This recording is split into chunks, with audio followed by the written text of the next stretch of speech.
Good afternoon, ladies and gentlemen, and welcome to the Co-op Podcast, episode 130. I'm your host, Richard Bailey Jr., and today I'm joined by Mr. Gary A. Swaby. What's up, Gary? Hey, what's up? I'm finally on camera. The camera quality is kind of like whack at the moment, unfortunately, but yeah, I'm back on camera, so it's good to be back on another co-op. I'm excited about these topics and the people we've got talking today, so let's get to it. Yes, definitely. We also have Mr. Charles Singletary. What's up, Charles? Greetings, everyone. I think it's been a while since I've been on the co-op, but I'm glad to be back, especially for this week. More of these topics. Yeah, you're right about that. And we are joined today by Mr. Tony Polanco. What's up, Tony? Hey, what's going on, guys? Ooh, man. Okay, I haven't been on for a minute, too, but these topics, and I just saw them now. I'm like, man, I'm ready, man. I'm ready to talk some shit.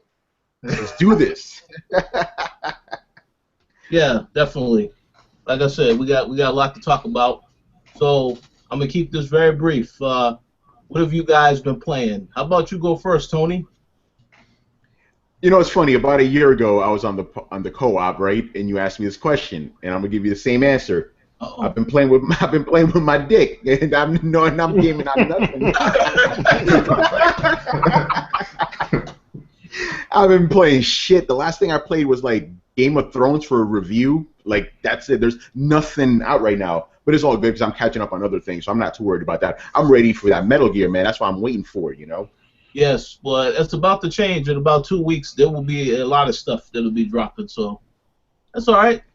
You only need one game, though, in 2 weeks, man. Metal Gear. That's it. Sorry, Mad Max. Ain't nobody playing you. Metal Gear's coming out that same day, man.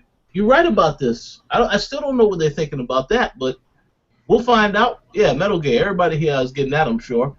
So, how about you, Mr. Singletary? What have you been playing?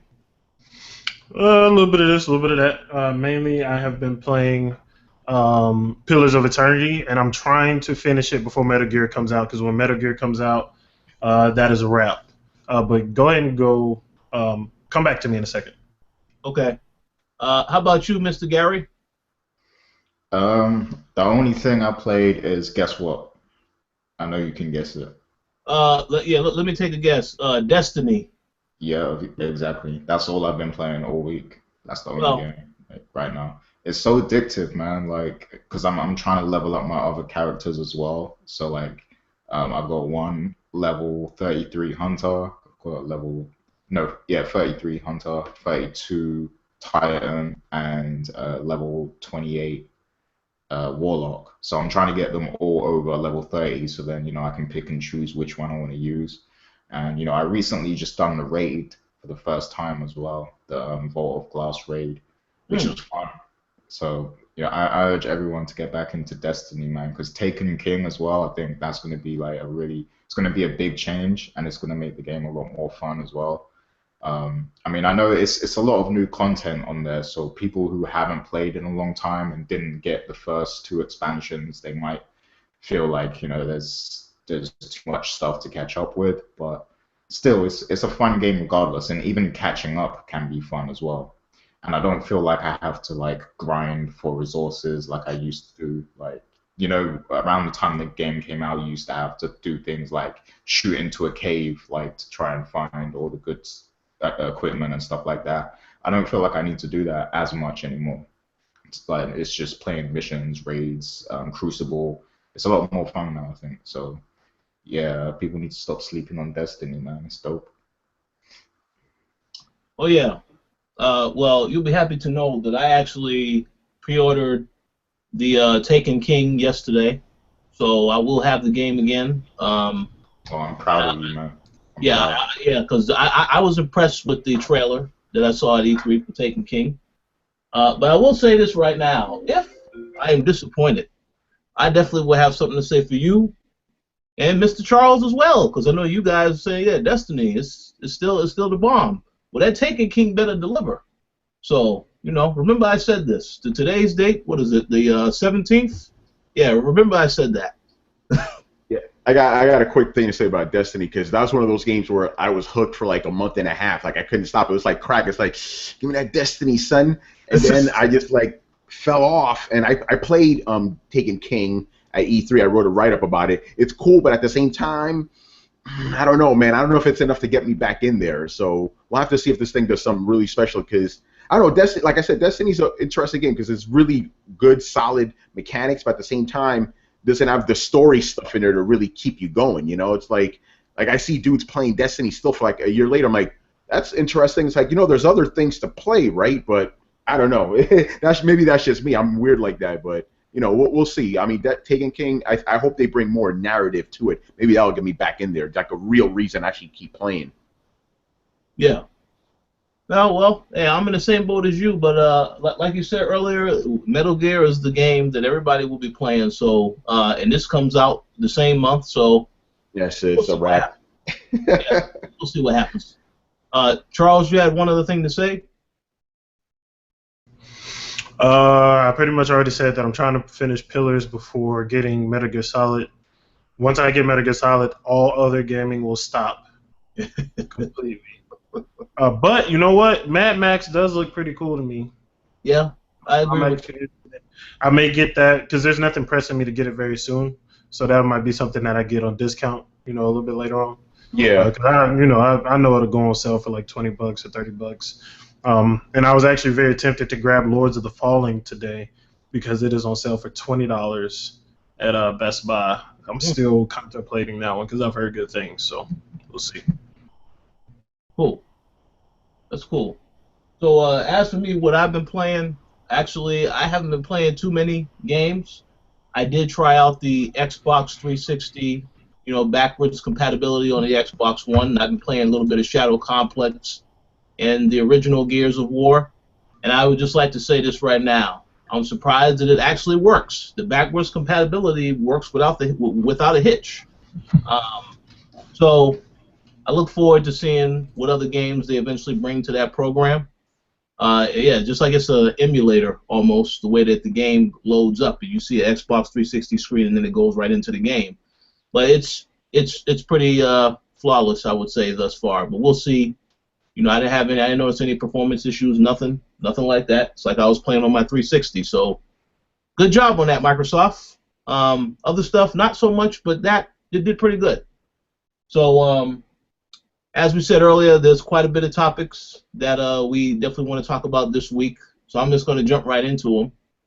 The first topic is about Mass Effect Andromeda. Basically, it was revealed this week that some of the gameplay is supposed to be similar to how Mass Effect 3 was. And they also revealed that there will be no returning characters because I guess the story takes place before the original game. Not 100% sure about the timeline. But I wanted to ask you guys, what do you think about this in terms of whether or not this is something that makes you even more excited for the game or less excited? How about you go first, Charles? Well, I am not surprised that there are no returning characters at all. I think they kind of established that fairly early when they were talking about the game. And, for one, I'm very, very glad that they're getting as far away as possible from the characters that everyone was attached to in the previous, titles. I hope that another game that I hope takes that approach is The Last of Us because, it's such a great story, but go clear across the country or across the world. Like, don't interact with those at all. Now, as far as the gameplay allegedly being similar to ME3, that's a little bit concerning for me because as far as gameplay goes, that was my least entertaining one out of the three. But that's more so because I was so drawn into the RPG aspect of the first one, not so much the action direction of the second one and the third. I was hoping that they would find some kind of marriage of those ideals in the new game. So, but, apparently, like some of the leaked info on planetary landings and stuff like that, it may have so much content that I won't be so concerned, but they still have to deliver with the story because that is the foundation of the Mass Effect series for sure. But yeah, that's all I got to say about it. Agree 100%. How about you, Mr. Tony Polanco? Yeah, I mean, to me, I come at it a little bit different. And Charles, to me, Mass Effect 3 had the best gameplay of the series. Mass Effect 1 had probably the worst. Like, the shooting mechanics were, like, horrible. So I'm glad they're not going back to that. I do miss the RPG aspects of it, but as far as, like, gunplay goes, if they're going to go with Mass Effect 3, that's perfect. That's fine. That controlled the best. They're going to the Andromeda Galaxy. I remember them saying that it takes place during the events of Mass Effect, right? During the whole Reaper thing, but since they won't be in the main galaxy, the Milky Way, that's fine. And I like that. Yeah, get it away. We don't need to revisit all that stuff. You're probably going to get a bunch of the same races because they're exploring a new galaxy. And what I'm excited about is during the Andromeda Galaxy, we're going to see new races, new environments, completely different. If you remember, everything in the main Mass Effect universe has an arch to it. Like there's a deliberate arch to it. That's the art design. I want to see if they're going to get away from that with this one because everything in the main galaxy was designed pretty much by all the same aliens, so has a uniform look. So I want to see what the team could do, as far as like creating something visually completely different. And as far as the story goes, yeah, that's got to be the heart of it. Whatever they do with the story, I know it's going to be independent of the last one, but I hope it's just as gripping and compelling as it. So yeah, Mass Effect was my favorite franchise of the last generation, so I'm definitely excited for Mass Effect 4 for sure. Sounds good. Okay, how about you, Gary? Yeah, I agree a lot with what Tony said. Well, when it comes to gameplay, I loved Metal Gear Solid 1 because it was like the most RPG of them all, and I love RPGs. But when it comes down to the mechanics themselves and the shooting, I agree there wasn't that great, there wasn't that tight on that game. But on Mass Effect 3, the shooting was straight up like Gears of War or something. So in that aspect, it's cool that they're following that formula again. But I just hope that they have the RPG options as well, because you could literally like customize all aspects of your character and your team as well in Mass Effect 1. But in Mass Effect 3, they kind of took away a lot of that control and simplified the whole leveling up and everything. And that's what I didn't like. So if they, strike the perfect balance there, on Dragon Age Inquisition, it wasn't as detailed as, Dragon Age Origins, but there was still an RPG aspect there. So they struck a great balance on that game, I think. So I want them to kind of strike that same balance with, this game. And, I think that would be cool for the gameplay side of things.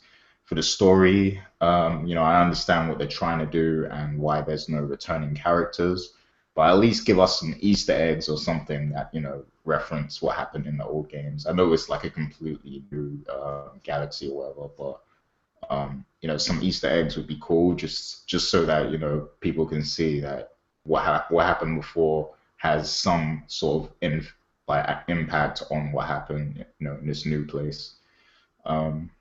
And of course, story has to be the main focus. So hopefully they don't dumb that down. Player choice as well. All that stuff has to be in there because that's what Mass Effect is about. So yeah, I'm looking forward to seeing what they do. They have a lot to kind of repair because a lot of people, they didn't like the third game, especially how it ended. There was a lot of controversy around that. They had to go back and fix the ending and stuff like that. So, they have to kind of over deliver with this. So, I'm anxious to see what they come up with. Well, I do agree. I agree a lot of what everybody said.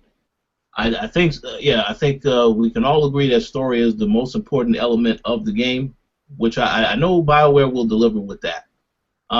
They get from the gameplay standpoint, I definitely want to see them bring some of the RPG stuff back.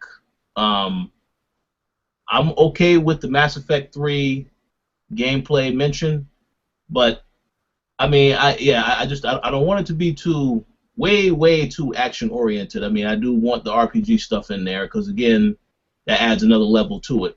But we'll see how it turns out. Overall, though, I agree a lot of what you guys, a lot of what you all said about it. So just have to see how it turns out. I do not think it's going to come out holiday 2016 because I know that the other sequels some of those was delayed as well. I believe Mass Effect 2 was delayed by a little bit, so maybe it may not make holiday 2016. It may come out early 2017. I don't know, but yeah, that seems too soon. Like 2016 seems a little too soon for that game. Yeah, I mean that's what I think, But I guess we'll see. I do expect to see some footage, possibly at the end of the year at the Video Game Awards. Definitely will be at E3 next year, but we'll see what they got to show. If it's supposed to be coming out 2016, that means they got to show something at the VGAs, though, I would think. What do you guys think about the fact that you play as a human? You can't play as another race. Wait, really? Wait. Yeah, I hear about that. Yeah, that's what I read, that you're going to play as a human again. You're not going to get to play as a Krogan or anything like that, which is kind of disappointing because in Mass Effect 3, you got to play as different races in the multiplayer, which I thought was really cool. Yeah. Yeah, they need to make something where, you can play as any type of character, because they even have that in Dragon Age, like, you can be other races and stuff. So I was surprised they didn't do that in this one. I am perfectly fine with it, because if you look at how Mass Effect was done originally, the fact that you're playing as a human had a lot of weight on the perspective that you had and how that interacted with the rest of the universe. Like, the fact that you were a human character, the fact that you were a human reaper, all of those things made a big deal. So I'm fine with them making it where you're a human again and not giving you the options, because if they give you the options, then that's going to end up watering down the story, where it has to be just vague enough to match whatever kind of character that you choose at that point. Having some kind of multiplayer with the option is cool, but I'm fine with the human aspect for the single player, though. Yeah, you make a good point with that. I agree. Yeah. Charles, quick question. Do you think it watered down Dragon Age Inquisition because they had multiple races? No, because if you look at how the first Dragon Age went, it was open from the beginning. So you never had to worry about that type of perspective. And they kind of did it a slick way by making you a Grey Warden. So you had the Grey Warden's perspective, but you could be anything. And Dragon Age had enough content in the game to where if you were an elf Grey Warden, the story, adjusted in that fashion. Even though it only really affected some conversation in the opening areas, you still had that, degree of change. You know what I'm saying? But then, but also look at Dragon Age 2.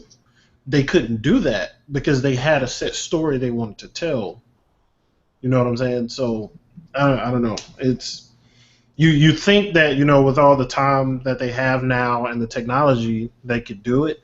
But if we get a better story out of it, I'm fine with what they do.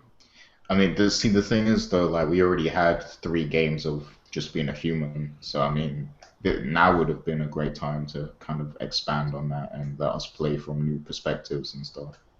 But I don't know. I guess it just depends on the story they're going to tell. So. Yeah, I'm pretty sure if the story's solid, no one's really going to complain too much. And, again, you could probably get away with all those different characters in multiplayer, because I'm pretty sure you're going to have multiplayer. Multiplayer was... I still see people playing that multiplayer like 3 years later. It's crazy. So I'm pretty sure it's going to be back in some kind of fashion. That's funny. Yeah, that's funny, because I know I complained about that multiplayer in the beginning, but yeah, then I said, okay, it's not bad. It's all right. It was fun, but to me, it wasn't something I'd play like long term or anything. Well, yeah. Yeah, I don't know. I was in it for a good month. It was pretty addictive, but it's just like Destiny. Once the luster wears, I was like, all right, I'm just doing the same shit, and then I moved on. Destiny's amazing, man. Yeah. By the way, I'm forgetting the name of the race now. The one that looks like jellyfish. I'm gonna play as one of those, like Blasto and stuff. Oh, I can't remember the name, but I know which one you mean. Yeah, remember he had his own series like Blasto, and he was like a mercenary, but it was like some fucking aliens. Yeah. All right, so any final words? I think we're good. Mass Effect. Yeah, Mass Effect, man, bring it. Let's go. Mass Effect Andromeda. We'll see you in early 2017, because there's no chance in hell you're going to make the fall 2017. Yep. Nah, it ain't happening. No way. Oh, so the next topic. This was a very big topic this week. Sony announced that they are having the Sony Experience this year in San Francisco.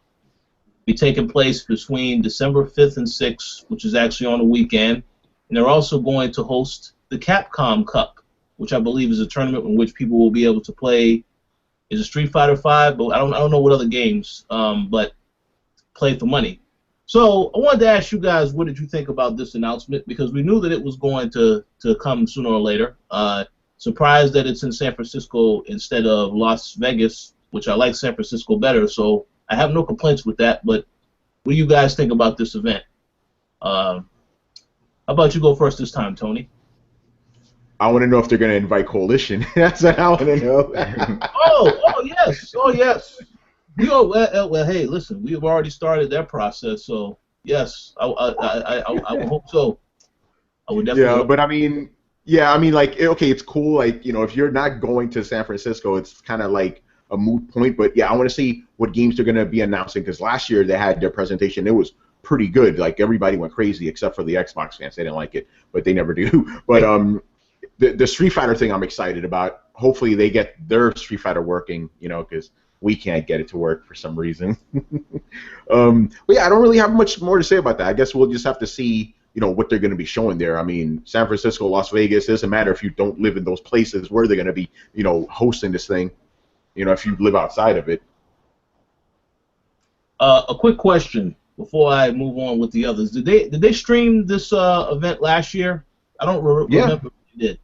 Like, yeah, we did. Yeah, they did. We did a live. Yeah, we did a live blog of it and stuff. People gave us shit because we're like, how come you hate it on the VGAs, but you love the Sony one? I'm like, because the Sony one was better than the stupid VGAs. Yeah, it was better. It was definitely better. That's right.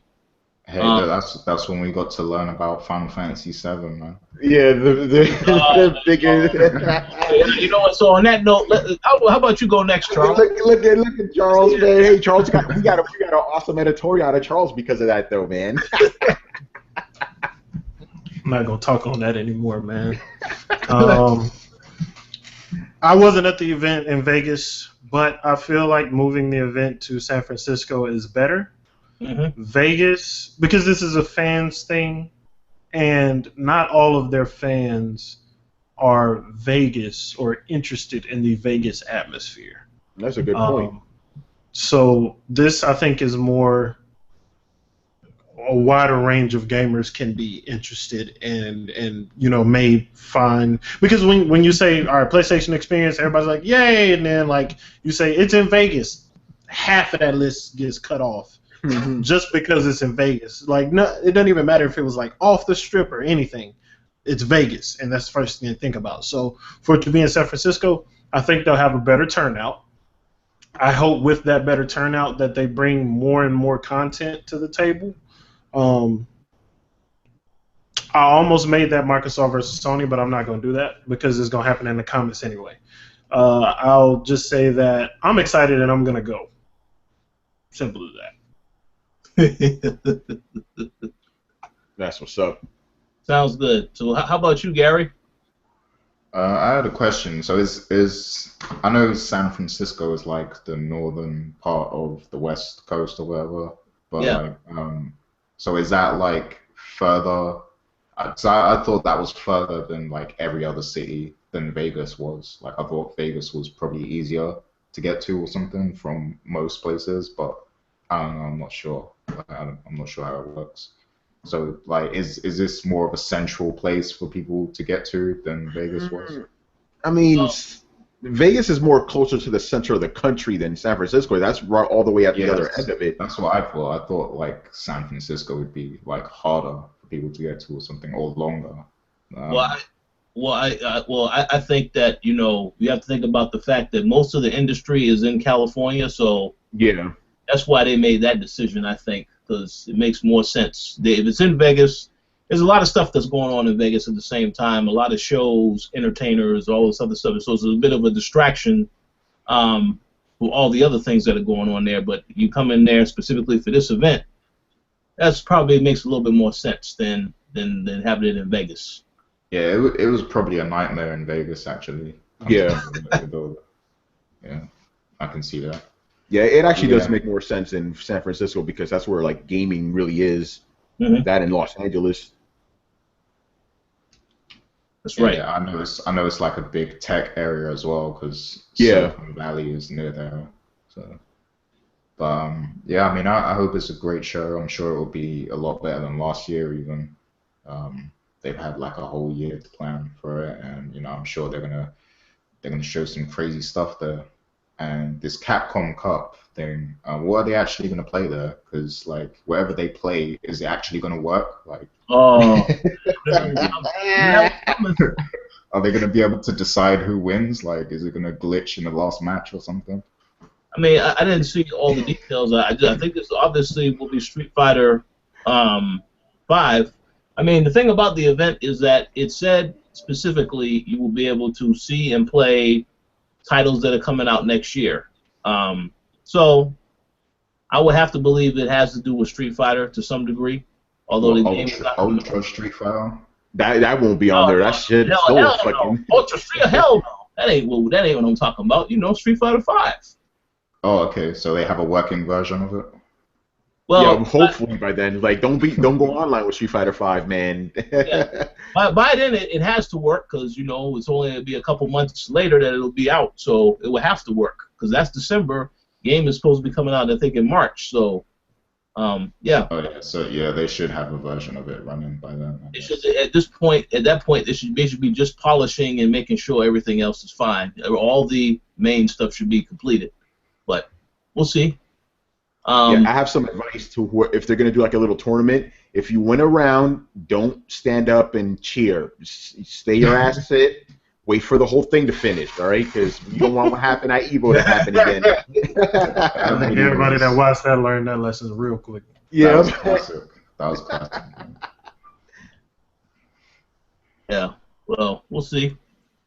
Any final words on? Well, actually, yeah. Let me give my quick thoughts on it. I think that yeah, I think it would make sense to have it in San Francisco. I think that a lot of the games that people were surprised to see at that PlayStation Experience, we will obviously get some updates. I think there will be another update on Final Fantasy because you got to remember they did say we'll have more information for you later this year.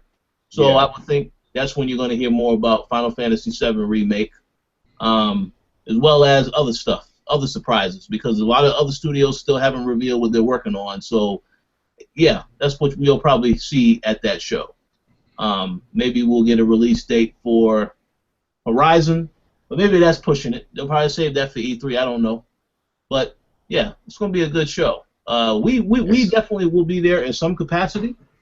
I'm gonna say that now, you know, because yeah, it's going to happen. You say it, and Charles just said he's gonna be there, so there you go.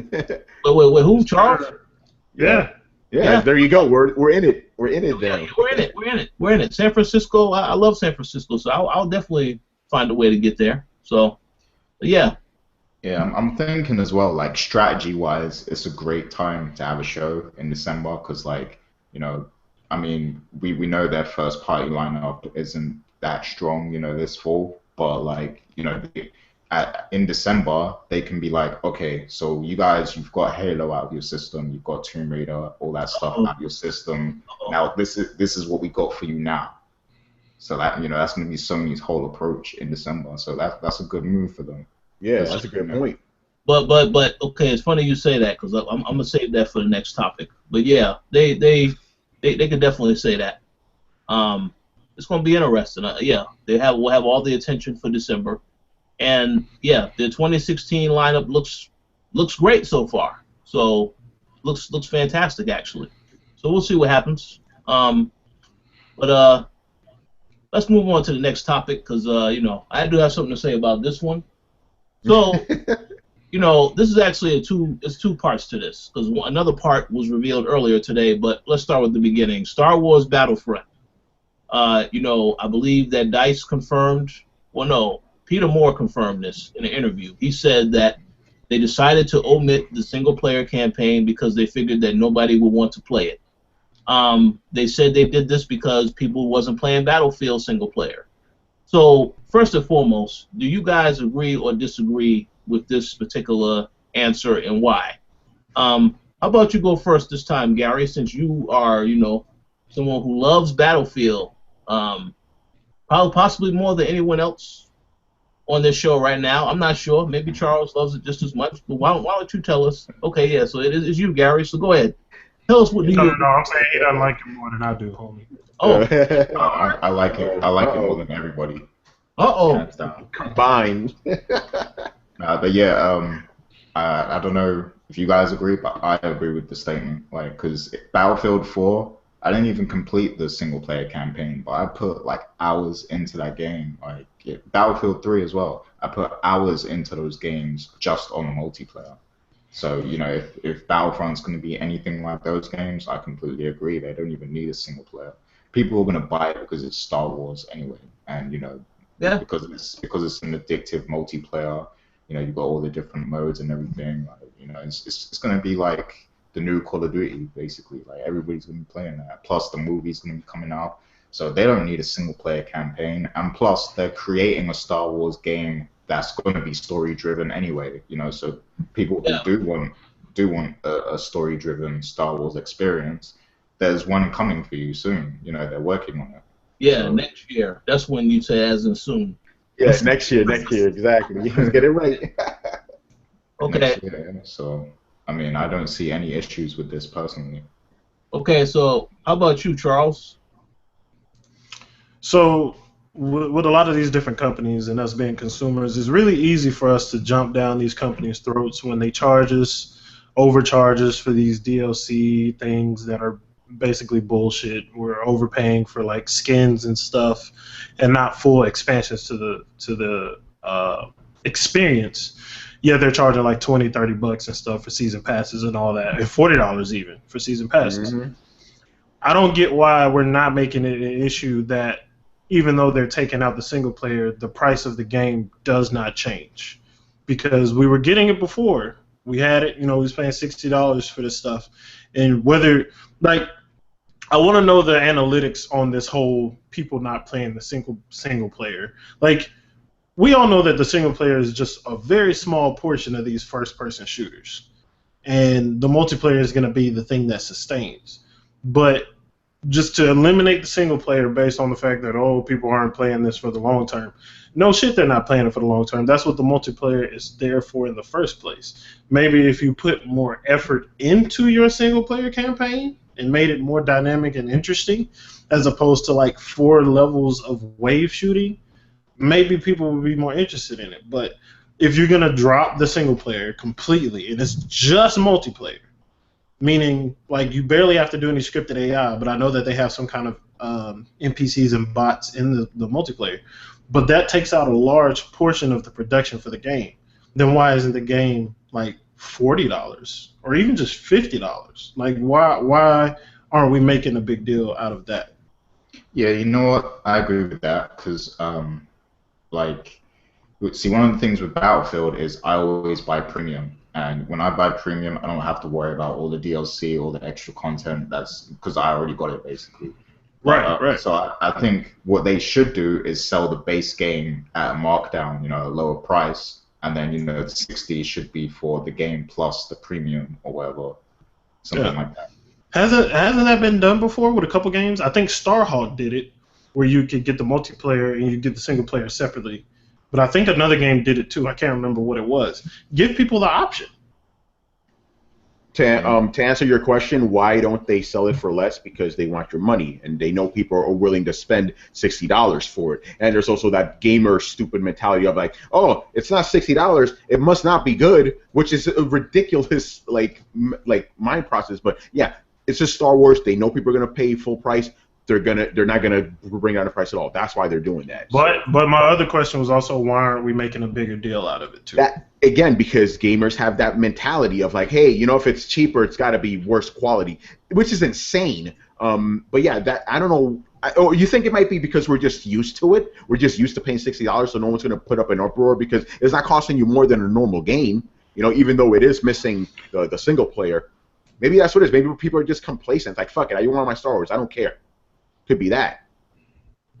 I don't know, but either way, whatever the understanding is, it needs to change. Yeah, I could actually completely agree with you. If it's missing a portion of the game, which it is missing, why isn't it cheaper? But you know, yeah, people are crazy. But my take on it is kind of twofold. One, personally, I'm like, that's kind of bullshit. Like, that to me personally, multiplayer is always an add-on. Like single player is the core of the game. So for it to not have a single player is odd, but this is the way things are going now. People don't play single player anymore. At least when it comes to a lot of these like games like Call of Duty and Battlefield and stuff. They don't really play it too much. However, the statement people don't care about multiplayer. I mean single player. I think that's what they said. That's kind of stupid. They should have worded it a little differently. That's why people got mad and stuff. But yeah, I'm pretty sure no matter what, because like Gary said, Star Wars is going to be a huge success. But me personally, even I played the game by the way a couple weeks ago, and it's solid. But again, I don't know how long that'll keep me going because you're just fighting waves and waves of NPCs. How long is that going to stay engaging? But I don't know. I think this game just isn't really for guys like me. It's more for like multiplayer dudes like that just play one game for like the entire year and love Star Wars. But they're going to grab the Star Wars crowd. I want to know if people, how people complain about Destiny not having a real single player. I wonder if those same people are going to complain about this one. I bought it. They think it's going to have single player. Because remember, there's a lot of misinformed gamers out there. They're going to buy this shit thinking it has a single player, and it doesn't. I wonder if there's going to be any kind of little backlash like we saw with Destiny. That'll be interesting to see. I doubt it. Not in that aspect. I'm sure there'll be some because the movie's coming out as well. So I'm sure there'll be people thinking, oh, the movie's coming out and I can get this game as well. They're probably thinking this story's going to be related or something. Well, Yeah, but I think, I mean, I guess to answer my own question, there may be a little backlash, but not too much. I think the majority of people, probably 80, 90%, are going to buy this game and absolutely love it because it's Star Wars and they like to shoot stuff. Well, I like to respond to what you just said about Destiny, and if I could be very candid, if I was given a choice between playing this and Destiny, then I would definitely play Destiny.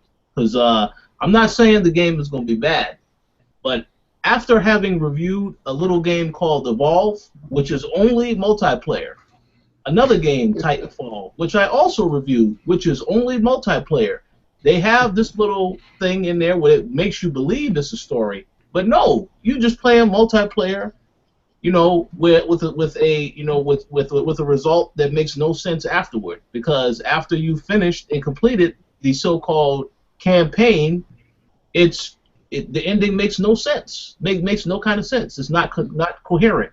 So, You know what's funny about the Titanfall campaign as well? You can lose. You can lose every match and still complete it. Wow. Yeah, you can. But the same thing is with Evolve.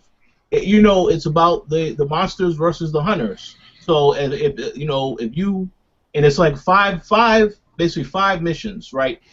So whoever wins, the final mission wins. So you could be losing every mission until then. You win the final one. Oh yeah, I won. So it's a little ridiculous like that.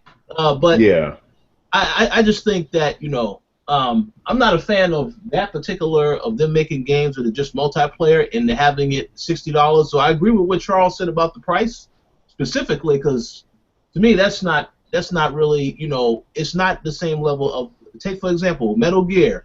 Now that this has a story mode. Metal Gear Online, although it's going to launch a little bit late, this is all included in one package at $60. So to me, that's a better value than a game. And they're giving you layers of multiplayer. You're getting MGO, the competitive, like directly team-based, squad-based shooter, but you're also getting the forward operating bases, which is 1v1. Like, stop. Like they say this whole people weren't playing it, so we're not going to put in there. Well, Metal Gear Solid Online didn't exactly shake up the fucking world when they did it the last time. And the servers went down the drain afterwards. But what did they do? They hopefully improved it. They added more content to it. They didn't just say, hey, no multiplayer. We'll just give you another single-player game. Which, to be completely honest, if you look at the single-player so far for what we've seen from Metal Gear Solid, they dropped that for $60. Probably wouldn't get a complaint at all. And there are probably people that see the Call of Duty stuff and the Star Wars stuff, Battlefield stuff, and think the exact same thing. But I just feel like something has to change with the culture, especially when you have the single player or the only multiplayer games. Because when you think about it, and I know Rich is going to agree with this, Evolve was a free-to-play game that they got $60 for. Yep. And like, and I'd already said before on the co-op that we did way back, lower the price or go with a subscription model, because that's what y'all want with these games anyway. You want it. You don't want to say it, but that's exactly what y'all want out of these games. It's just you trying to make up the price for it with these freaking $40 season passes with barely anything on them. But they're running the free-to-play model into the ground in a very, very different way, in my opinion. This is my opinion. No, I agree. So, to stay on this topic, now today it was announced that there's going to be a Star Wars Darth Vader PS4, which is coming out the same day the game is.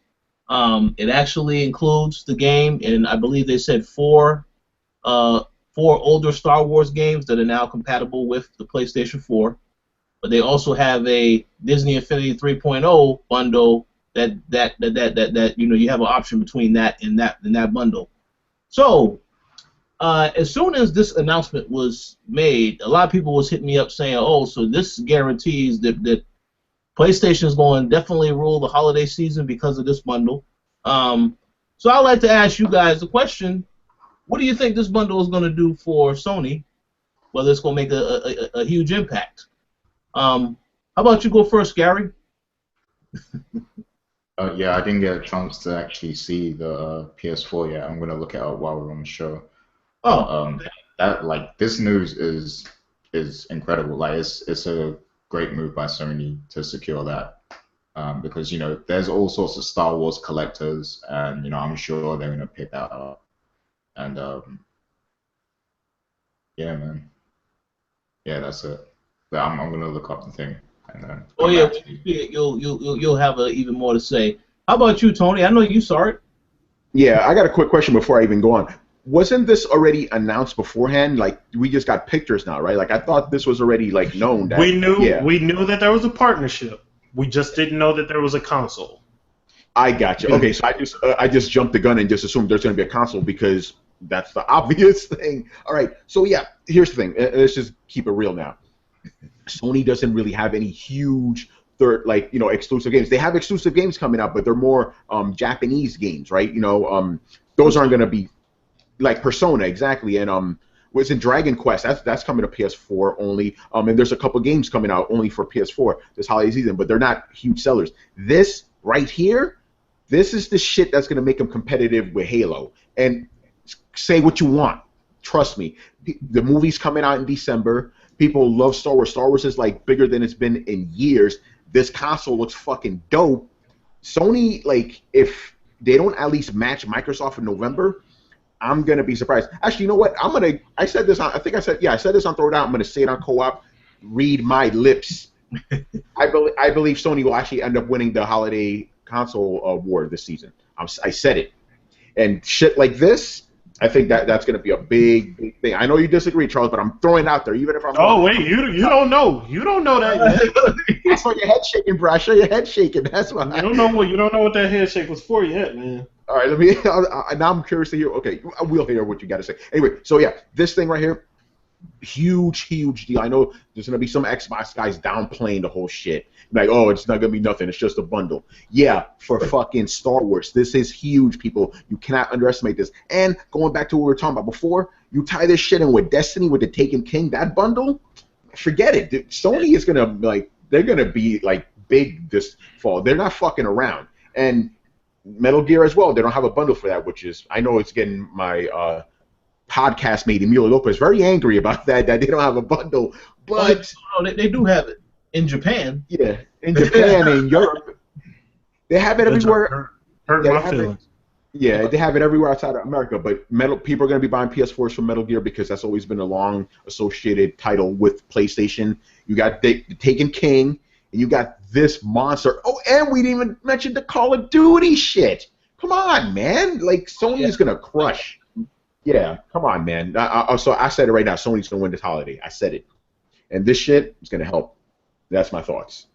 Okay, Charles, you have a response? On so many levels. First, I want to say that I wish the response to this would be overwhelming positivity across the gaming community, because if you're an Xbox person, this is a chance to get a PlayStation. if you want one with Darth Vader on it. It's just an option, whatever. But that's not the reality, and we know that. So let's go ahead and jump into everything. First off, I said previously, the best thing that Sony can do when it comes to the holiday season is level the playing field. If they level the playing field with no major exclusives, that is a win. Like, I don't care if Microsoft and Sony sell the exact same amount to the dime. That is a win for Sony because they had no major exclusives at all, and they capitalized off of third-party stuff. Now, before anybody jumps up all up in arms in the comments, I'm going to go ahead and shoot you in the leg real quick to slow it down. Kneecap. Sony is doing what Microsoft did, but so far they're doing it better, and I think it's a matter of timing. Don't act like we didn't have that beautiful looking Xbox 360 Elite that was Call of Duty themed that came out during that holiday season. Because I was a little sour that I didn't have that when I was on my PS3. Okay, because that thing was beautiful, and one of my homeboys got that. I was very jealous. And so they have the Call of Duty deal. They have this Metal Gear Solid stuff that's a little bit before. They have Destiny, which they've had Destiny for a while. It's just they banked on the right thing. Just like with Blu-ray and HD DVD, Sony banked on the right thing because Destiny could have failed and that partnership could have been null and void, right? But they banked on it. Taken King's coming. They're going to reap the benefits of that. But that Star Wars deal, though, like, to put that in perspective, like, not only is that a third-party deal, they have the movie coming out the same time. Like, it's just Sony has a little cash cow, and they just milking it left and right with this third-party stuff. And I've said this before, just because I understand it doesn't mean I have to like it. You know what I'm saying? Because I wish we were in a different situation where stuff like this didn't even have to happen, and everybody could get a Darth Vader themed console. They can get an Xbox One or the PlayStation, but that's not the nature of the business. I understand it. I'm not the biggest fan of it, but while we're here, I'm gonna ride this roller coaster because of these fanboys that's in the comments. So I'm all about it. And Sony's going. And now I don't know if Sony's gonna win the holiday season, but with the nature of first-person shooters, 3 of the largest first-person shooters all in the same holiday season, they might be able to pull that off. Oh, I got to jump on something. Yeah, I got to jump on something you said, Charles, because I didn't think about that. You're right. Even if Sony doesn't win, even if they come out even, that's still a victory because they don't have any fucking games. It's no crazy. Exclusives. Think about if they have 1 month this holiday season where Sony's consoles outsell Microsoft, white towel, man. Flag, just throw it. This is supposed to be not even by my words. This is by the fanboys' words. Yep. This is the beginning of Microsoft catching back up to Sony, right? Mm-hmm. Even though we shouldn't give a shit because they're all winning, they're all profitable at this point. Even the Wii U is profitable. They're all winning. But for the sake of argument, we have this Sony versus Microsoft versus Nintendo, kinda. But this is supposed to be the time that Microsoft catches up because they have their Halo, the god of first party exclusives, right? Which it is. It is that. I still believe Nintendo is the first party master, but their install base isn't as big. So Halo, first party god. Forza is coming out as well. Hard to compete with those games, but Sony sure as hell found a way. And they got Tomb Raider too. They got those. Yeah, my bad. I forgot about Tomb Raider. They have Tomb Raider, even though Tomb Raider is not gonna sell like a Halo. It may sell better than Forza, because I would put the third party action adventure over the racing genre as far as sales go. Agreed. But those are options, and the options are what sells the consoles. Microsoft's supposed to sell a massive amount of consoles this holiday season because they have these exclusives and they have these options. Sony said, hey, hold up, wait a minute. We got options for you too, and they're real pretty options, so come on over here. with these games that you can get on both systems, but maybe it's a little bit more appealing for you to get it on PlayStation 4 because all your friends are already playing it. It's Darth Vader on your box looking back at you at night. Slide on over here, man. So I'm with Tony. I'm almost like I need one more thing to tip the scales for me to be flat out like Sony's gonna win the holiday season, but I'm really, really close. And the beautiful thing is, it's not really a matter of like, hey, the game's on the other console, but it looks better on ours. People are like, hey, I could only get it on Sony. You got to remember, it's not just gamers. It's like the mass of, the mass crowd. I'm telling the technical aspects don't even matter. Yeah, dude, I know you've seen this at GameStop. People go in there, hey, I want to buy this game because it's only on that system, even though it's on multiple. Dude, last generation, how many people? I've heard many people go, oh man, I wish Call of Duty was on PlayStation. Think about that. Think about that. That shit is happening now. People are going to go, oh man, they're going to see the commercials. They're going to see that big Sony logo, Star Wars on PlayStation. Look at that Darth Vader shit. Man, I got to buy that. I got to buy 2 of those. I'm telling you. Sony learned. Like, people still hate on PlayStation Network, but Sony, and it's not as good as Xbox Live. Point blank period. It's not as good. No one's arguing that. No, you can't argue that. Like, I don't have as many problems, but other people have problems. Thus, those problems exist, right? So, but Sony learned from Microsoft. Microsoft came out the gate and built a community first, a working community with people communicating and everything. And then the multiplayer just took off from there, and they realized if we get the multiplayer people talking to each other, then the console is going to sell themselves. Sony was like, oh, hey, scribble some notes. Microsoft shot themselves in the foot, and Sony just, right on with it. And they're capitalizing on all these third-party games with that exact same, like, how many conversations have we had with people about Destiny where they're like, well, all my friends are playing it on PlayStation. That's what I'm saying. That's how it was on Xbox last year. All my friends were playing their games on Xbox. Maybe that's why I like single-player games so much, because I was a single player. I didn't have no friends playing. Wait, I got a question, though. I got a question. On the latest MPDs, didn't Destiny sell more on the Xbox One? I think it did. NPDs. No, Remember, NPDs don't count digitals. Whoa. Calm down. I'm just saying a fact. At a certain point, people gonna stop buying it for the PS4 because they already got it. So Xbox gotta catch up at some point.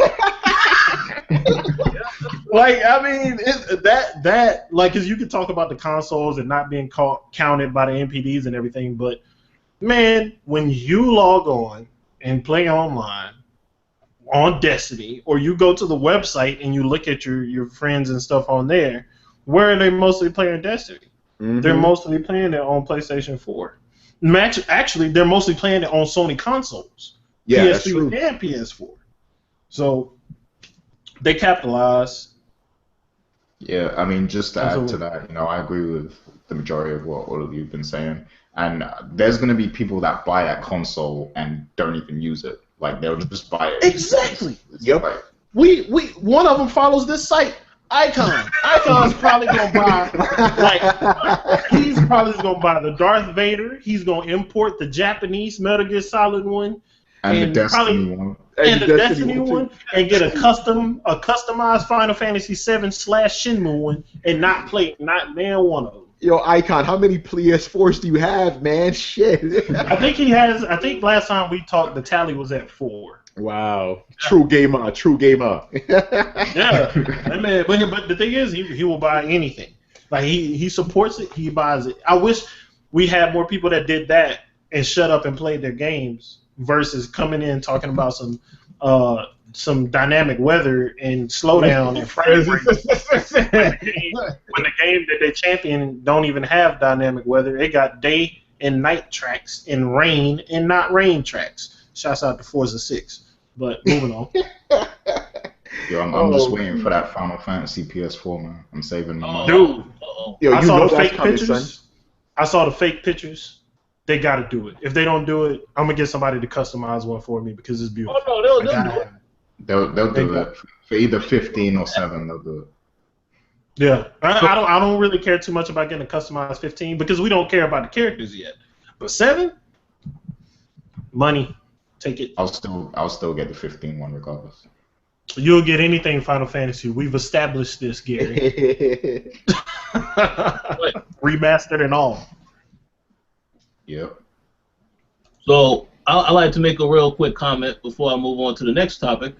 I think everything that you guys said is pretty much spot on accurate to what I was thinking as well in terms of because once I saw that bundle, I knew when I saw the Darth Vader one, I was like, yeah, that definitely is going to make an impact.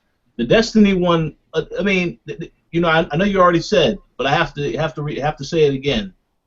These consoles they're putting out on PlayStation 4, they all look great. The Batman one looked fantastic. That made me think, I need to get another PlayStation 4 just for that.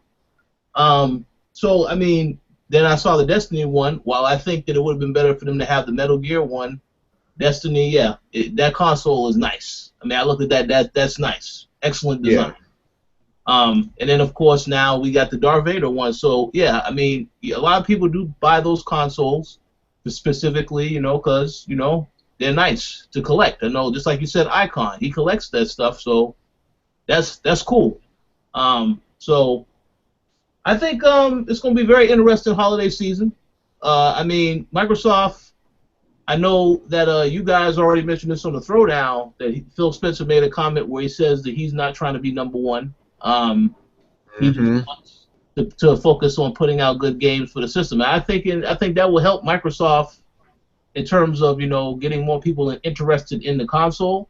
Allow them to build that fan base. But without question, Sony already has a commanding lead over them. And just as you guys says, even if they level the playing field, that'll be enough. So you say, okay, yeah, that's a win because they're already ahead. It's not like they're playing catch up. This is Microsoft is trying to catch up. Right. And we'll see what happens. Halo 5, I would like to hope that it will work when it comes out. I have no doubt Forza is going to be fantastic. I'll make that very clear. There's a lot of great games coming out. Yeah. So if there is anybody out there that is thinking they need to make a choice, if they are able to have both, that's really the best option because there's the best of both worlds. There's a lot of good stuff coming out. But at the end of the day, when you talk about the sales, PlayStation, they have too big of a lead for Microsoft to catch up all the way. Because, again, you got to think about it. Even if they did catch up, Uncharted dropping next year, Street Fighter, I'm pretty sure both of those games alone are going to push the sales even higher in 2016. So it doesn't really make a difference what is done, but we'll see what happens. It's going to be very interesting, though. I will say that much. So I'm going to go now to the final topic of the show, and it's back on Microsoft yet again. Okay, so let me see if I got this correct, Gary, because you wrote this topic down. Yeah, right now, Phil Spencer says that they have not ruled out the possibility of having titles like Quantum Break, Scalebound, and Crackdown 3 on PC. So the question was, do PC gamers even need to get an Xbox One now if that's the case? Yeah. Oh man, get ready. Okay, how about you go first, Charles? The answer, Rich, for 500 is no. No, they don't. But this, with the nature of the partnership that they're trying to create using Windows 10 and DirectX, whatever number it is right now, this is just how it's going to go. This is how it's going to happen. When you want to combine those ecosystems, then you're going to take some console purchases out of the equation because the PC is the definitive gaming device. Mm-hmm. Now, that only stands if Microsoft doesn't pull a Ubisoft and port shitty games onto the PC. So as long as they deliver quality product, they'll be fine. Which a lot of these games that I've been talking about, which shout out to Gigantic, I got the shirt on right now. They started off on PC, so you don't have to worry about them not working well on PC. You have to more so worry about them working well on the Xbox. So I'm hoping that these partnerships lead to games working well on both, and we get a Nintendo level of consistency when it comes to the final product dropping on day one instead of a day one patch on day one. But got off on a tangent. PC gamers will not have to buy an Xbox One. there's nothing to convince them to do so. Their community is on PC already. The people that they play with and how they play with them and communicate with them is there. Now, if they have like an entertainment setup where they want the Xbox over here to play stuff or stream the games from the PC and blah blah blah, that's very niche. I don't think that's gonna sell a lot of consoles. But if Quantum, I hope not all three of these come out on PC, because what you got? Then it's just Forza, Sunset, and Halo, and Gears. But then Gears isn't ruled out either, isn't it? Because isn't the remaster? The Gears remastered is coming on PC, so in my opinion, I think Gears 4 might come to PC. But to be determined. You got to keep some stuff on your console to keep it separate, because you'll never see Uncharted on PC. Well, you may see everything else in this world on PC, but you're not gonna see Uncharted on there. Exactly. And you know, go ahead. Well, here's another thing too, because I did see that I did read that article where Phil Spencer made this comment. He said that these games were already made. Well, maybe this is a play on words. He said these games were developed for Xbox One primarily, so they would have to reevaluate putting it on PC after they have already done the Xbox One release. So that is more than likely BS, because most of the games are made on PC. On PC hardware. Exactly. Yeah. So you can't really believe any of that. But I do agree that as I said before, I don't really know if all of these are going to be. One game that I could tell you will never see on PC. You won't see Halo 5, because this is why Halo Wars 2 was announced. They knew right from the beginning they wanted to have some type of Halo game on PC. And as he said, that was already, when they worked on that game, they already had the mindset to have it on PC and Xbox. But Halo 5, I don't know if that will. If it does happen, it's not going to happen, I would say, for a while. But I don't think that will happen, because I know that our very own Brian on the site, he was just waiting for that game to get announced on PC, as well as other games. They'd be like, no, I don't need an Xbox One. But we'll see how that goes. How about you go next, Tony? Okay, I have a question before I even get to my answer. Do you think Microsoft is doing this because they're like, hey, there's not a big install base for the Xbox One as big as PlayStation. There's a huge install base on the PC. Let's get our games on PC. You think that may be a factor in this? Yeah. See, this is why, just to disagree with you there, Rich, I think Halo 5 is coming to PC, but it's going to come like a year later or something like that. Probably the same with Gears 4. And, these three games that were mentioned, Quantum Break, Scalebound, Crackdown 3, I can see them coming to PC as well, but I think what the strategy will be, they'll come out a lot later on PC.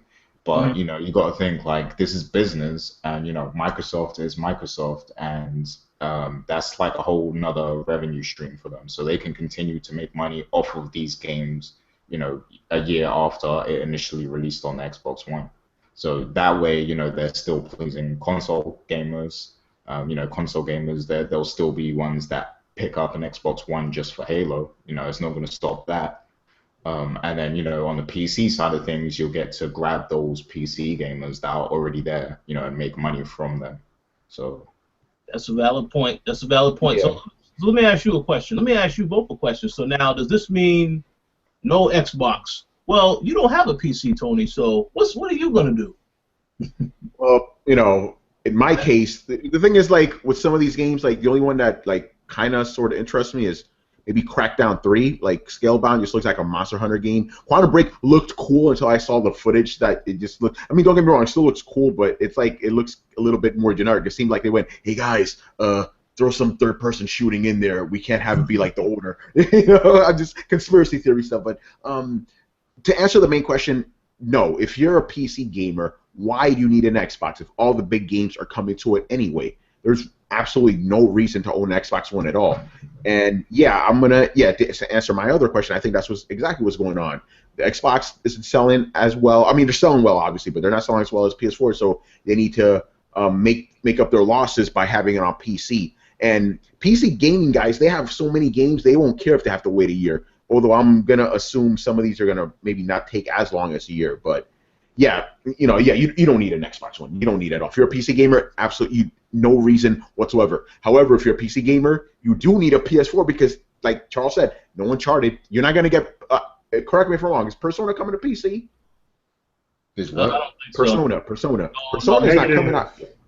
No, I don't think any Atlas games have ever come to. Well, no, I take that back. A few have come on Steam, but not Shin Megami Tensei. Yeah, so yeah, there's games on PS4 that you can't play anywhere else but PS4. But there's like pretty much the majority of Xbox games. It seems like you will be able to play them on a PC. So what's the point? There's absolutely no point. Yeah. So Gary, I mean, I wish I had a longer answer, but that's it. No reason. Oh no, but Gary, you had something else to say?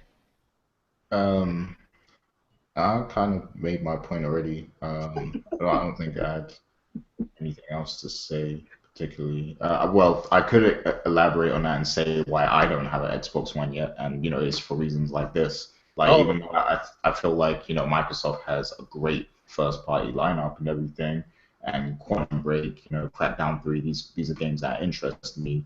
And I would buy the system based on that. But as a PC gamer, as someone who owns a PC and a PS4, I feel fulfilled at the moment because I've reached that age of adulthood where I don't get as much time anymore to play games as I could years ago when we started this thing.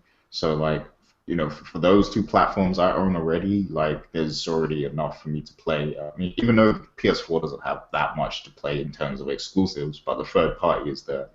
And PC, there's always something to play on PC, whether it's an MMO or a free-to-play game or something. There's always something there. With Xbox One, for me at the moment, although I would love to own one, just so I could play certain games with certain people and stuff.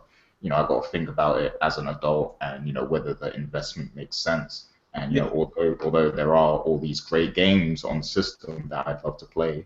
I have a PC, and a lot of these games might actually come to PC anyway. Like Rise is on PC right now, so I could play that.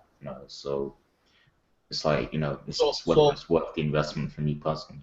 I got a quick question. So would you say if you want the full, the entire gaming experience, not counting the Nintendo, all you really need is a PS4 and a really powerful PC? Is that what you're saying? You don't really need an Xbox to experience all the major titles? Yeah, I mean, for me right now, yeah, but I will say at the moment, because these games haven't released on PC yet, so That's at true. the moment, I feel like I am missing out on certain things like Halo 5, and Quantum Break and those games because I don't own an Xbox One yet, and those games probably won't come to PC for another year or so. So I do feel like I'm missing out then, but if it is announced that all these games are going to come out, then I'm going to be like, okay, there's really no point in buying the system now. So. Hey, so let me ask you a real quick question to take a spin off of what Tony said, because I was thinking this. He said it. He said some of it. I'm going to just flat out ask you this. So are you saying, would you say for those that have a Xbox now, you should sell the Xbox One and just get a PC? No, I'm not saying that. If you own an Xbox One, or if you're just a dedicated console gamer and you don't care about gaming on PC, then keep your Xbox or buy an Xbox One.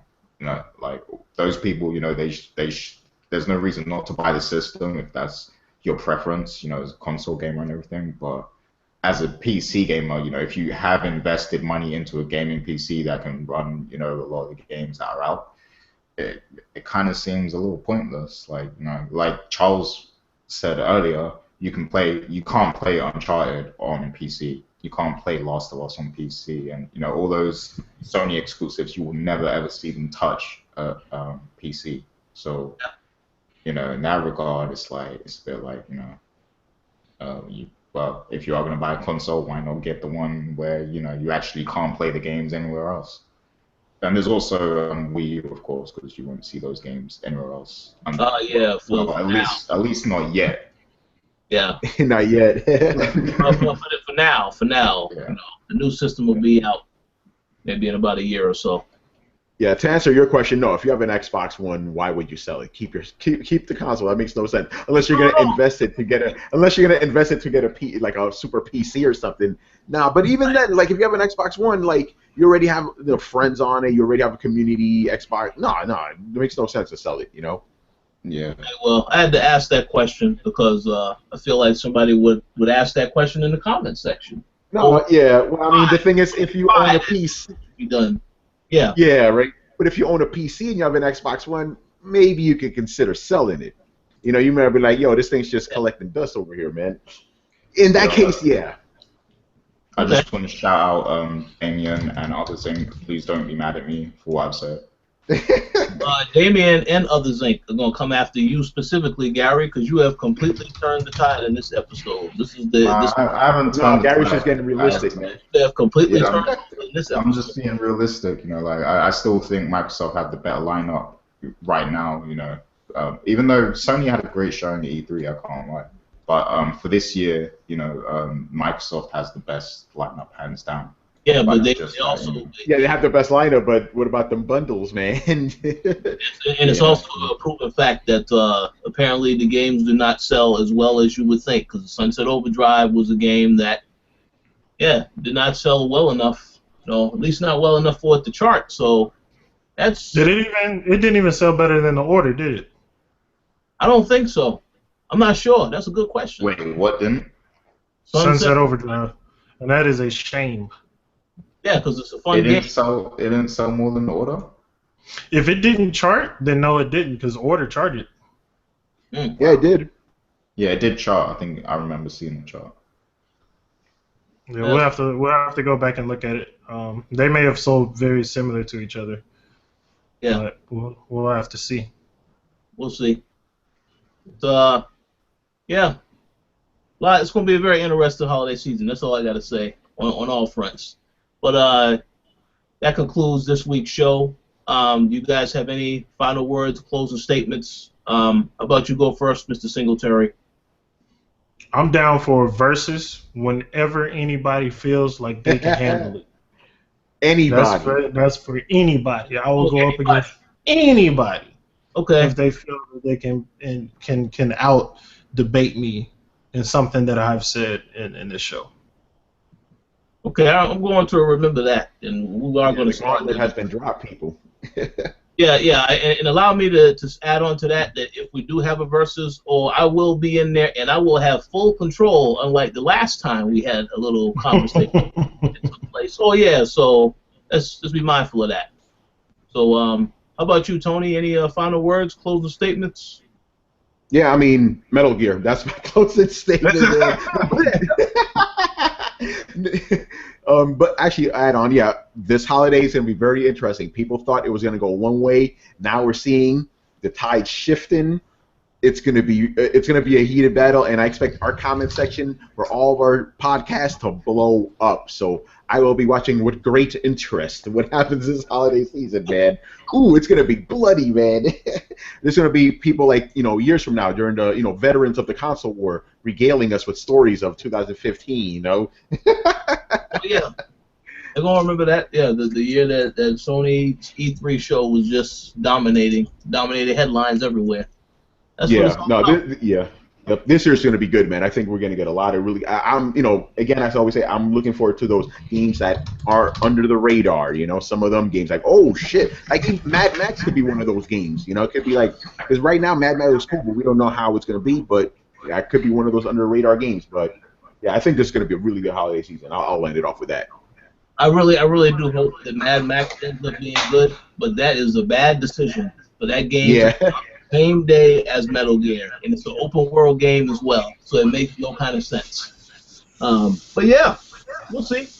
How about you, Gary? Any final words, closing statements? Yeah, I would just like to send an open invite to Damien to join us on one of the upcoming editions of the podcast, because I definitely need to hear what he's got to say about some of these topics over the past 2 weeks that have happened. Yeah. So I'd love to get his point of view on things. So Yeah, go ahead. Oh no, I was just gonna say. So yeah, allow me to also extend that invitation. You definitely need to be on the next show, because yeah, let's hear what you have to say about this. What was discussed today in the last episode. But go ahead, Gary, continue. Yeah, I want to give a shout out to the Castle of Power, for producing one of the best TV shows since The Wire. Yes. So, yeah, amazing finale. Can't wait for to see next season. Shouts to 50 Cent for releasing a new song. And, just to quote Torrance Davis, I'm ready for Gameageddon. Bring it on. Because there's mad games coming out that I want to play this fall.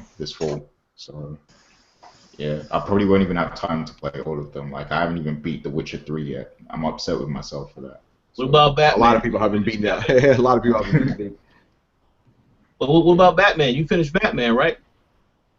Oh, man, don't even talk to me about Batman. Okay. Cause I bought the PC version, man, and like they delayed.